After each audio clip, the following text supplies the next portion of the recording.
Hi and welcome to the EZHR Weekly Roundup. It's a roundup of all things HR, which means that you can just get on with what you do best, and that's running your business.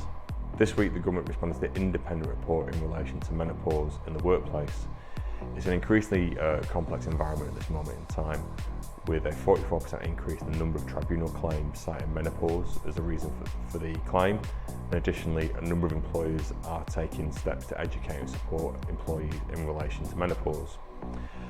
The report was looking as to whether we needed to include menopause as a protected characteristic under the Equality Act, and as such it's recommended that they won't do that. The recommendations are that you should be using your employee assistance programs where people are suffering from menopause and where it's becoming particularly debilitating.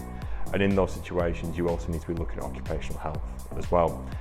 I think it's reasonable for employees to be taking steps at this moment in time to see what they need to put in place to help those suffering from menopause, and also think about putting a policy in place. It's not a requirement at this moment in time, though I would say that you expect it at some point in the future, because this is a narrative and a conversation that doesn't seem to be going away.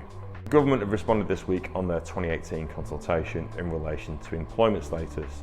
So as it stands, we have self-employed employees and workers in the UK.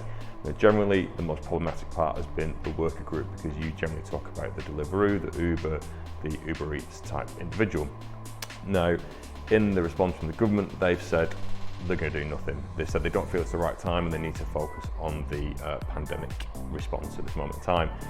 What they have done is set out the terms and reference so you understand who falls into what group, which is helpful. And additionally, they've offered greater clarity in respect of how you calculate the minimum wage for these groups, which if you employ these people, you do need to make sure you're covering that off correctly. So I'll pop a link in the comments box below or within the post so you can pick up the publication. Again, if you need any help with this, give us a shout.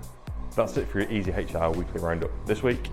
If you need any support or have got any questions in relation to this, you can get in contact with us with the link in the bio or in the post. And don't be afraid to come forward. Even if you just want to chat, we're happy to talk these things through with you.